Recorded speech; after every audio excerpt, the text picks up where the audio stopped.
네, 안녕하세요. 반갑습니다. 중고급 불어 기사 읽기 세 번째 시간인데요.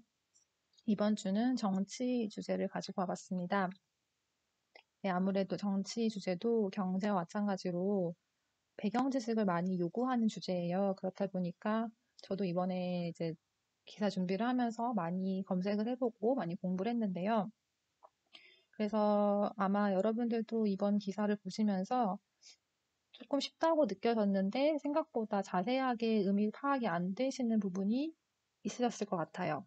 네, 그런 부분은 제가 늘상 말씀을 드리지만 사전 외에 사전 같은 경우는 이제 단편적인 단어의 의미밖에 알려줄 수가 없기 때문에 사전 외에 배경 지식을 알아보기 위해서 많이 검색을 하셔야 합니다. 구글 등을 이용해서 아니면 네이버를 이용해서 많이 검색을 해보시는 편이 본인의 이해를 높이는데 훨씬 도움이 많이 돼요.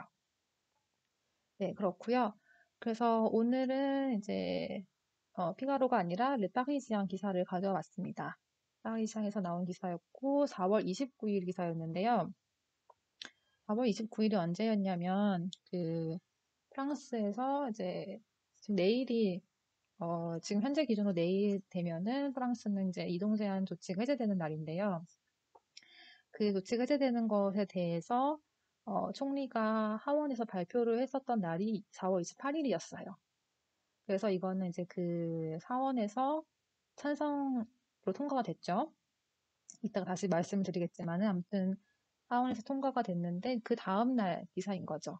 그러니까 그 조치에 대해서 어떤 사람한테 인터뷰를 하는 기사였습니다. 그래서 같이 살펴보시도록 할게요. 네, 제목은 Déconfinement, le pas à pas ne peut pas marcher pour l'économie, juge Eric Woerth. 이 에릭 베르트라는 사람이 누구인지는 조금 뒤에 나오겠지만은 이 사람이 이렇게 말을 했다는 거네요. 지금 이 이동 제한 조치 해제에 대해서 le pas à pas ne peut pas marcher pour l'économie. 경제에 있어서는 le pas à pas가 통하지 않을 것이다. 이러한 방식이 그렇게 효과적이지는 않을 것이다 라고 얘기를 한 거죠. 그래서 이 le pas à pas도 사실은 그렇게 어렵지 않은 것처럼 느껴졌지만은 이번에는 사실 여러 명이 저한테 그 해석본을 보내주셔서 제가 다양하게 분석할 수가 있었는데요. 네, 그래서 보시면은 이제 단계적 해제, 조금씩 나아갈 수가 없다, 뭐 한 걸음 한 걸음씩 조치, 점진적인 조치 이렇게 다양하게 표현해 주셨는데 정확하게 무슨 의미였는지 만약에 이 제목에서 파악이 안 되셨을 경우에는 이거는 아무래도 지금 중간에 인터뷰 내용을 따온 거겠죠. 그러니까 본문 내용을 보시면서 정확한 의미를 잡아가셨어야 합니다. 여기서는 사실은 별거 아닌 것 같지만 단계적 해제는 아니었어요. 조치에 관한 거였고 조치가 점진적으로 나아가는 방식이 경제에는 통용되지 않을 것이다 라는 의미였는데 이 부분은 이제 이 말이 나온 부분을 같이 보시면서 정확하게 살펴보도록 할게요. 그래서 사실은 정치를 보기 위해서는 좀 기본적으로 알고 가야 하는 배경 지식들이 필요해요.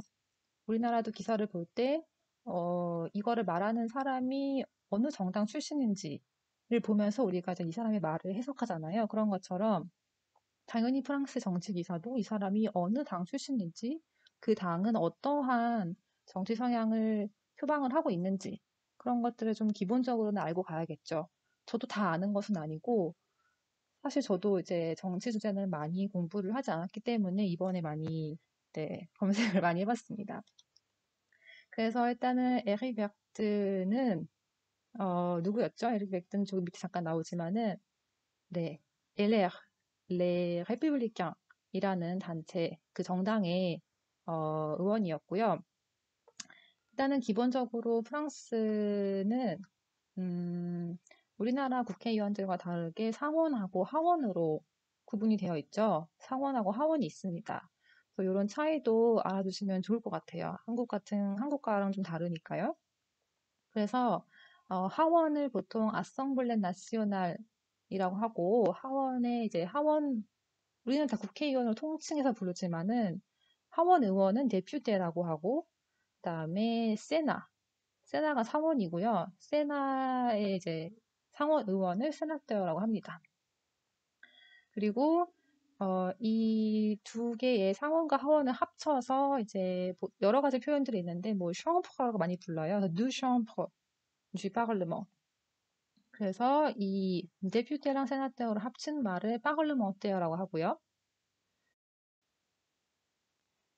네, 그래서 이런 하원과 상원이 어떻게 구성이 되어 있는지를 보려면 쉽게는 구글에서 위키페디아의 정보를 간단하게 참고를 하시면 좋을 것 같아요. 위키페디아는 사실은 그렇게 정보가 완전하지는 않습니다. 완전하지는 않는데 그래도 우리가 정보를 빠르게 직관적으로 보기에는 좋거든요. 그래서 잠깐 살펴보시면 리스트 박치 폴리틱 해가지고는 프랑스 정부 지금 현재 정당들이 얼마나 많이 있는지 리스트를 다 보여주고 있어요. 그래서 좋은 점은 뭐냐면 정치 성향을 이렇게 한눈에 볼 수가 있네요.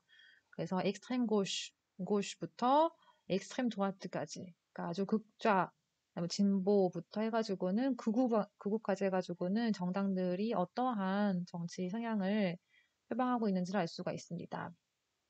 이런 식으로 쭉쭉쭉 나오고 이름들을 한번 이제 씩 봐두면은 나중에 혹시라도 기사에서 이러한 정당들이 나왔을 때 좀 더 이제 확실하게 알 수가 있겠죠.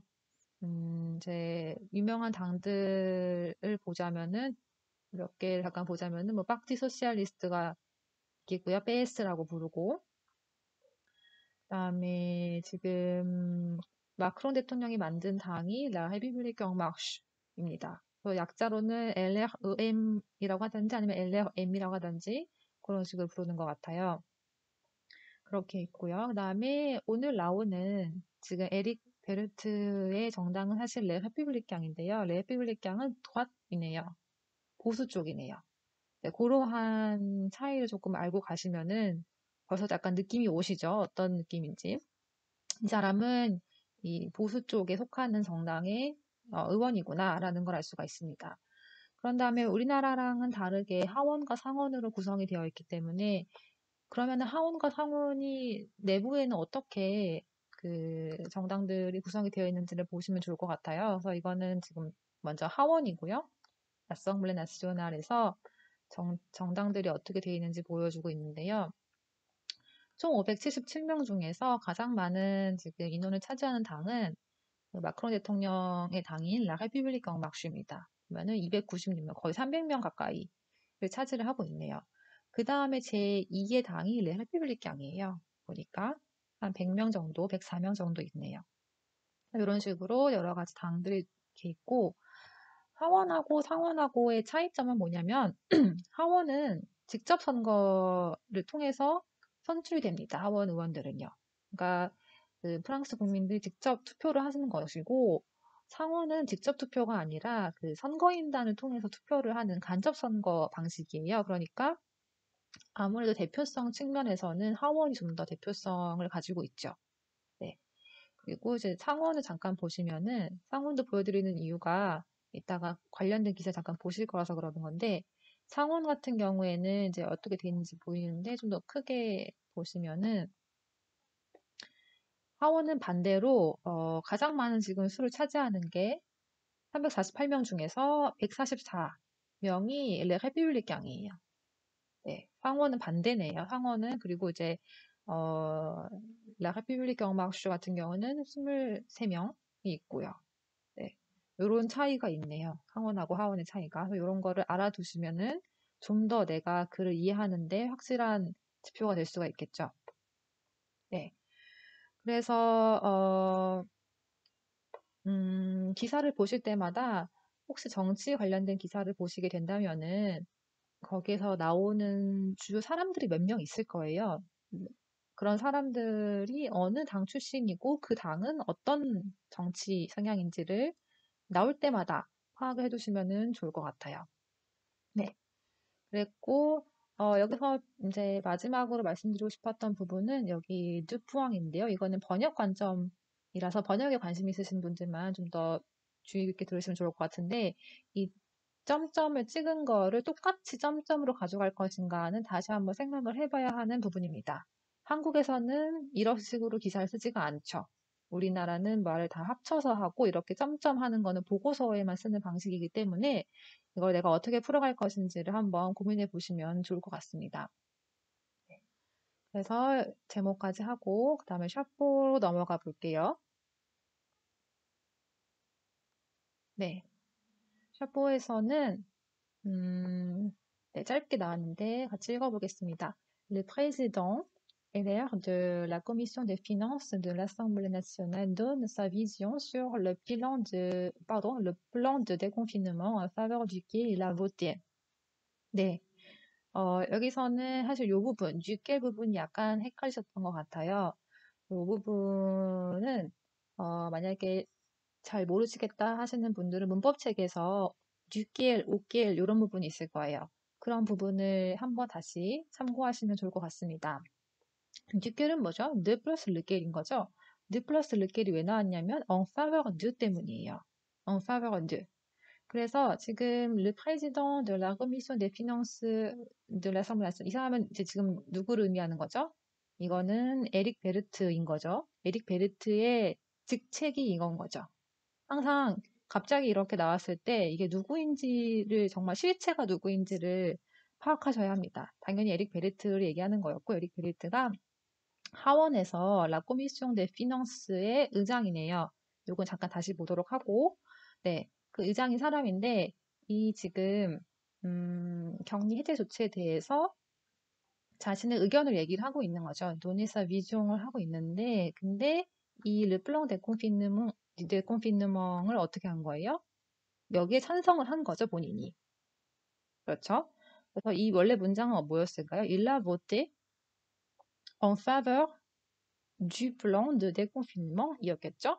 그걸 문장 합쳐버리니까 en faveur duquel il a voté가 돼버린 거고요. 그러니까 그가 지지한 정당이 아니라 본인이 찬성표를 던진, 찬성을 한 그 조치에 대해서 자신이 다시 의견을 얘기한다는 겁니다. 네. 그래서 근데 사실 왜 이 사람한테 물어봤을까도 잠깐 생각을 해보시면 좋을 것 같아요. 밑에 잠깐 나오긴 하지만요. 코미시온 데 피넌스 같은 경우는 이제 검색을 해보니까 하원에서 그 우리나라로 치면은 상임위원회 같은 거예요.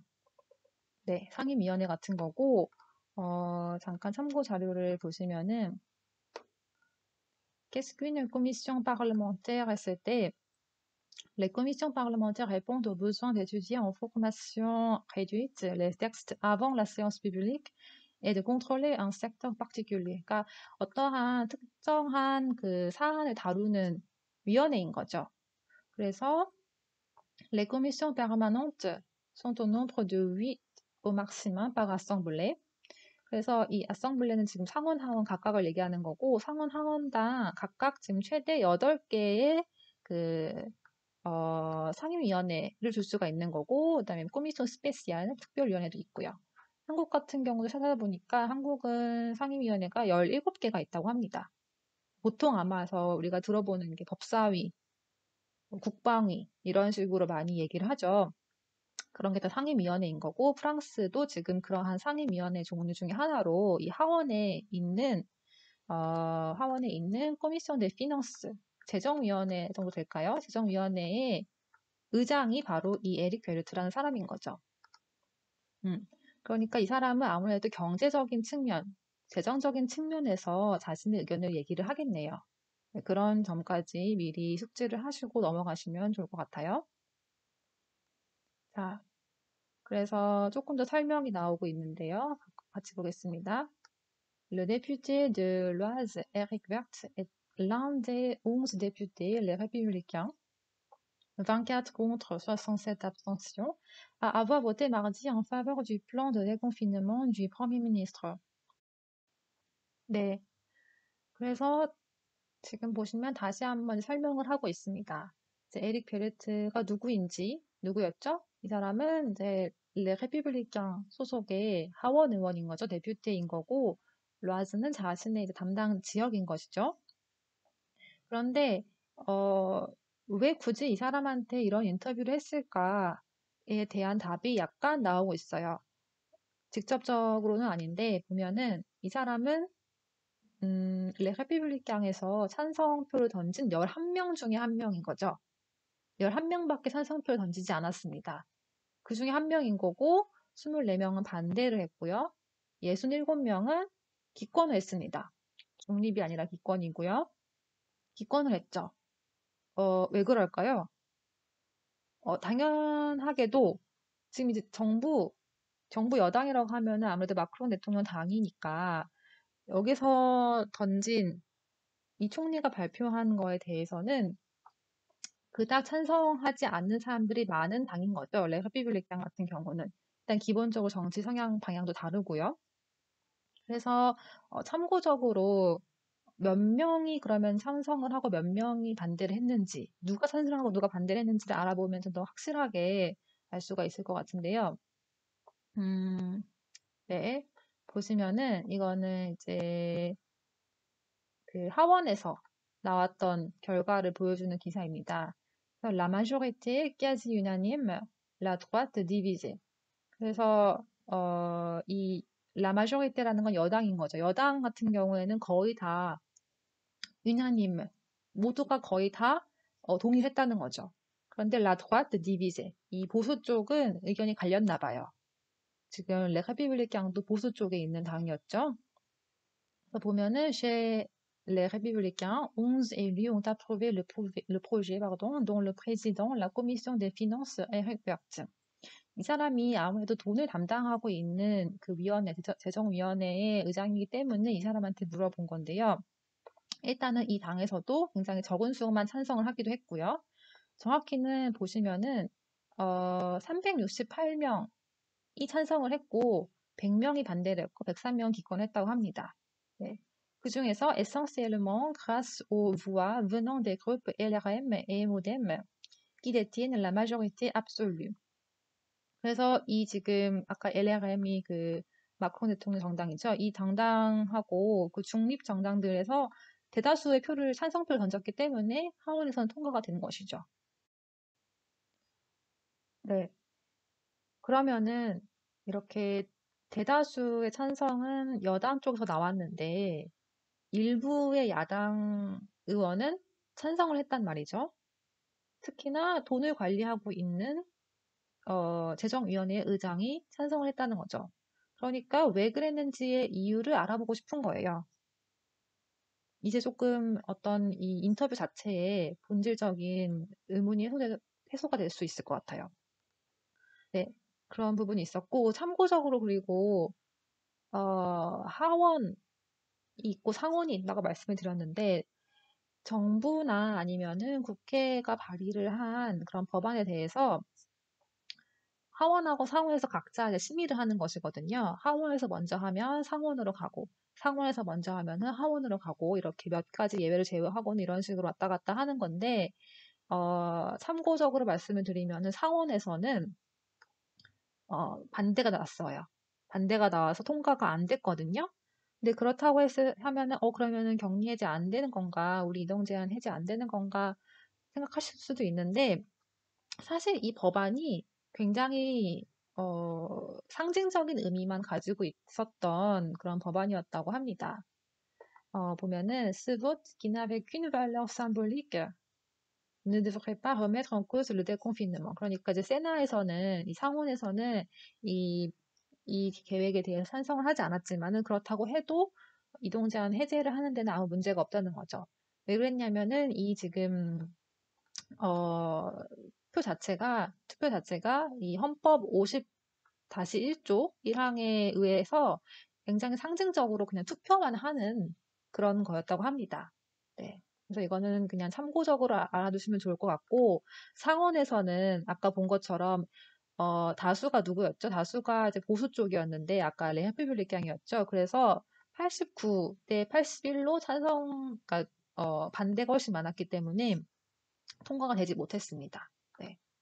그래서 이 부분까지 참고적으로 알아두시면 좀 더 큰 그림에서 이해를 하시는 데 도움이 될 것 같아요. 네, 다시 이제 자료로 돌아오면은, 그래서 이제 자신의 의견을, 이제 이 사람이 누군지에 대해서 잠깐 설명이 나왔던 거고요. 그다음에 l'ancien ministre du budget et du travail de Nicolas Sarkozy explique pourquoi.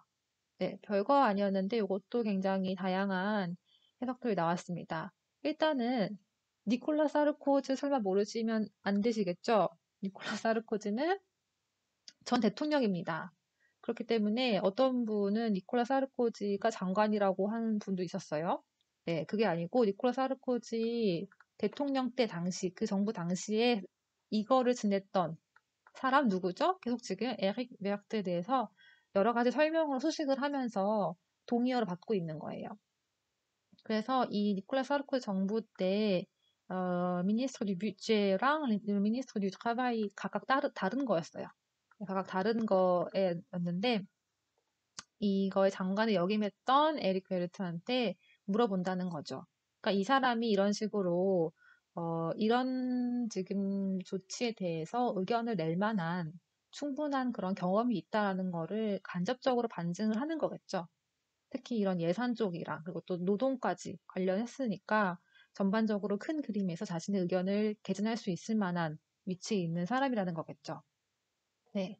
그래서 이거를 알아두시면 좋을 것 같고, 그리고 참고로, 그, 이름들에 대한 정확한 그 표기 방식은 니콜라 사르코지였고, 그 다음에 엠마뉴엘 아니고 에마뉴엘 마크롱이고요. 그 다음에 에드와르 필리프 총리입니다. 이거는 참고적으로 특히 번역하시는 분들은 아주 주의 깊게 살펴보시면 좋을 것 같아요. 네. 그러면은 첫 번째 질문으로 넘어가 볼게요. 첫 번째 질문입니다. Pourquoi avez-vous voté en faveur du plan de déconfinement du Premier ministre? 왜 찬성했냐 물어보는 거죠, 이유를. 그러니까 지금 앞서 설명을 드렸던 것처럼 사실은 찬성표가 많이 안 나온 정당의 의원이기 때문에 찬성을 한 것 자체가 의아하니까 왜 했느냐를 이유를 물어보는 것이죠. 그래서 네, 프리미니스터는 총리죠. 그리고 여기 대통령이라고 하신 분도 있었는데 이런 실수가 왜 나오냐고 하면은 계속해서 숲을 보지 않고 나무를 보는 습관이 커서 그래요. 계속해서 이 글을 이해해 나감에 있어 중요한 것은 내가 이 세세한 나무까지도 중요하지만 전반적으로 숲이 어떻게 그려지고 있는지를 항상 염두에 두시면서 글을 읽으셔야 돼요. 왜 이런 질문을 하고, 왜 이런 답변을 하고, 왜 이 사람한테 물어보지? 이런 식으로 자꾸만 큰 그림을 그리시려고 하셔야 합니다. 그리고 이제 보태형 파워는 우호적인 표라기보다는 찬성을 왜 했냐, 찬성표를 던졌냐라는 것이죠. 답변해 보겠습니다. 답변해 보시면, 네, 잠깐 조금 작게 해볼까요? 네, les républicains avaient déjà voté les deux budgets de soutien à l'économie ainsi que l'urgence sanitaire. 대과거인 걸 보시고요. vote했다는 것 자체가 찬성표를 던졌다는 거예요. 그냥 투표했다라는 의미보다는 찬성을 했다는 거고요. 지금 자신이 속한 정당이 이미 벌써 뭘 했어요? 두 번의 어떤 예산 지원안에 대해서 찬성표를 한 거예요. 경제를 지금 살리는 것과 지금 이러한 시급하게 코로나 사태를 타개하기 위한 그런 예산안에 대해서 찬성표를 던졌다는 거죠. 그러니까 dans la continuité. 그러니까 뭐예요? 연장선상에서 dans la continuité. Il me semblait naturel de donner les moyens politiques à l'État de commencer le processus de déconfinement. 그래서 donner à quelqu'un de 이런 구조였습니다. 잘 살펴보시고 어떻다는 거죠? 그래서 il me semblait naturel. 내가 볼 때는 굉장히 당연했다는 거예요. 뭐가요? 이 국가한테 현재 지금 이동 제한 이 해제 조치를 시작할 수 있게 그런 방법을 주는 것이 당연했다는 거죠. 어떤 의미인가요? 그러니까 돈을 얼마큼 쓸지에 대해서 찬성을 해놓고서는 돈을 쓰지 못하게 하면은 말이 안 된다는 거죠, 이 사람한테는. 돈을 얼마큼 쓸지 정해줬으니까 이 돈을 쓸 수 있게끔, 이 예산을 쓸 수 있게끔, 집행을 할 수 있게끔 국가한테 기회를 줘야 한다는 거죠. 그러니까 자신한테는 그게 당연하다고 생각했기 때문에 찬성표를 던졌다는 겁니다. 네. 되게 논리적이네요. 그래서, 이러한 그, 뉘앙스를 조금 캐치를 하시면 좋을 것 같아요. 그 다음에 다음 문장부터 약간 혼돈이 많이 왔던 것 같은데요. 같이 살펴보겠습니다. Ça ne veut pas dire que tout était formidable dans ce qu'a dit le Premier ministre. Loin de là. 네. 근데 이게 뭘 의미하는 건 아니래요. Ça ne veut pas dire que 그 이하를 의미하는 것은 아니래요. Tout était formidable dans ce qu'a dit le Premier ministre. 지금 여기서는 주술 도치된 거죠. Le Premier ministre a dit였는데 주어 동사 그 주어 동사가 도치가 된 것이고요. 지금 총리가 말한 게 다 formidable, 엄청 좋다라는 걸 의미한다는 건 아니라는 거죠. 총리가 얘기한 게 다 좋아서 내가 찬성표를 던진 게 아니라는 거죠. loin de là. 라는 뭐였죠? 이 formidable 한다는 거였죠. 그러니까 오히려 그렇게 엄청 좋은 건 아니었다는 거죠. 그런데 왜 찬성표를 던졌냐면은 mais ce n'était pas pour moi le moment d'un vote sanction. 네. 그래서 여기 vote sanction도 조금 이해가 어려우셨던 분들도 있었던 것 같아요. 근데 이거는 사실 그렇게 어려운 내용은 아니었고 한마디로 어떤 징벌적인 조치를 취할 때는 아니었다는 거죠. 일단은 보트 성취형이 뭔지를 아마 검색해 보시면 여러 가지 자료가 나올 텐데 랑타노트라는 그런 사이트도 있어요. 이런 사이트도 저는 자주 이용을 하는데요. 여기 랑타노트에서 쉽게 설명을 풀어놓은 게 있어서 잠깐 보시면은 vote sanction 은 뭐냐면 action de voter pour un candidat ou une liste de l'opposition, non pas pour soutenir son programme, mais pour empêcher la majorité d'être réélue. 그러니까 뭐예요? 내가 누가 좋아서 이렇게 투표를 하는 게 아니라 내가 여당이 다시 집권하거나 아무튼 여당이 뭔가 하는 거를 방지를 하려고 내가 다른 쪽에 투표를 하는 거죠. 내가 원해서 투표를 하는 것이 아니라. 그러니까 한마디로 어떤 제재를 하려고 징벌적으로 조치를 취하려고 표를 던지는 것을 보트 성시용이라고 부를 수가 있겠죠. 그런데 지금 에릭 베르트는 뭐라고 했냐면 지금 그럴 때는 아니라는 거죠. 그리고 뿌모아를 이것도 약간 헷갈리셨던 것 같은데 뿌모아는 그냥 내가 영어에서 비교를 하면 적당할지 잘 모르겠는데 영어에서도 그 가주어를 시작한 다음에 for 하고서는 for me 이런 식으로 하면은 의미상의 주어가 되는 경우가 있죠. 의미상의 주어라고 보시면 좋을 것 같아요. 정확한 비유가 될지는 모르겠지만 결국엔 내가 생각할 때 지금 이 순간이 이러한 모스트성 수용을 할 순간은 아니었다는 거죠. 그 다음에 가장 헷갈렸던 부분이 나옵니다. Ce n'est pas parce que le gouvernement a fait volte-face sur les masques depuis 2 mois qu'il fallait voter mardi contre le déconfinement. 여기서 굉장히 다양한 버전들이 나왔어요. 여기 해석이.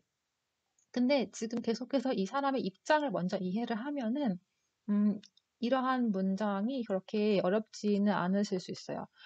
여기서는 뭐예요? 지금 박스크 박스크 르구베안느머 이 박스크 이 문장 했다고 해서 그다음에서 이 뒤에 끄 이하를 해야 한다는 것을 의미하는 건 아니다.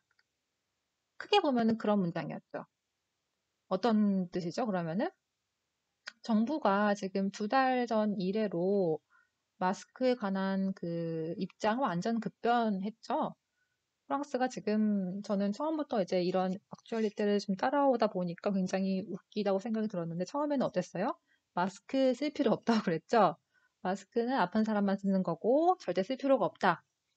그러다가 갑자기 이제 마스크는 그 의료진들만 쓰는 것이다.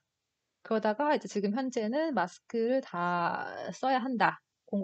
특히 이제 그 공공 교통 장소에서는 이제 마스크를 써야 한다. 이런 식으로 얘기를 하고 있죠. 네, 이런 식으로 아주 급변하는 모습을 보여줬는데 그거를 지금 faire volte-face 했다고 설명을 한 것이고요. 근데 그렇다고 해서 그렇게 지금 마스크 정책 관련해가지고 급변했다고 해서 il fallait voter mardi contre le déconfinement. 화요일 날, 그러니까 이거 기사가 나온 날 전날이었던 거겠죠. 그날 화요일 날 이 격리 해제 조치에 대해서 반대를 해야 했다는 걸 의미하는 건 아니다라는 거죠. 논리적으로 이 상황이 이해가 되셨으면 좋겠습니다. 네, 그래서 이런 거는 사실 또 네이버를 보시면은 쉽게 보실 수도 있어요. 어떤 식이냐면은 네이버에 만약에 스냅바 박스교를 치면은 예문들이 나오는데요. 예문들의 설명을 보면서 내가 그 뉘앙스를 파악을 할 수가 있는 거죠. 보시면 Ce n'est pas parce que c'est un petit ver qu'on peut le tuer sans raison. 이게 지금 벌레가 작다고 해서 우리가 아무 이유 없이 죽일 수 있는 건 아니다. 그걸 의미하는 건 아니다. Ce n'est pas parce que tu es professeur que tu dois me donner les leçons. 당신이 선생이라고 해, 당신 뭘 가르치는 사람이라고 해서 나한테 이런 식으로 뭐 항상 뭐 가르치려고 들을 순 없다. 네, 이런 의미라는 거죠. 그래서 이런 것도 네이버는 한국어의 뜻이 있기 때문에 뉘앙스를 잡을 때 좋으실 것 같아요. 혹시 헷갈리셨던 분들은 이런 식으로 참고를 하시면 좋을 것 같습니다. 네. 그 다음에는, 네. 볼트바스 같은 경우는 다들 잘 찾으신 것 같아요. 그래서 아마 세네학 때도 잠깐 참고를 살펴보면은, 이제 원래 뜻이 있을 테고, 보통 항상 우리가 찾는 거는 au figuré, 비유적으로 쓰인 표현들인 거죠. Changement subit et total dans le comportement, les opinions d'une personne. 그러니까 굉장히 어떤 행동이나 의견이 확 바뀐 거죠. 확 바뀐 것을 이런 식으로 볼트샤스라고 한다고 합니다.